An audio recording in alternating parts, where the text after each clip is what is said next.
Hi everyone, welcome back to my channel.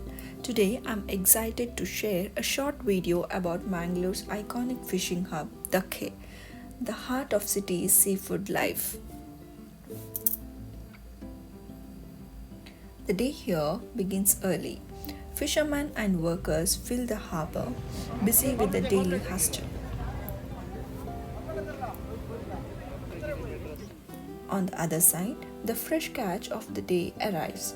Sellers call out to customers and buyers bargain for the best prices.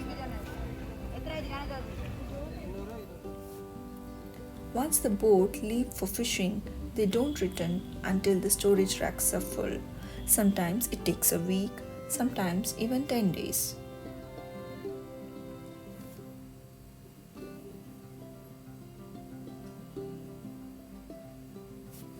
Workers load large blocks of ice into the storage chambers. This ice keeps the fish fresh for days while out at sea. Before the journey begins, diesel is filled near the port, completing the final preparation. This is Dakke, where hard work, tradition, and ocean come together every single day. Thanks for watching. Bye bye.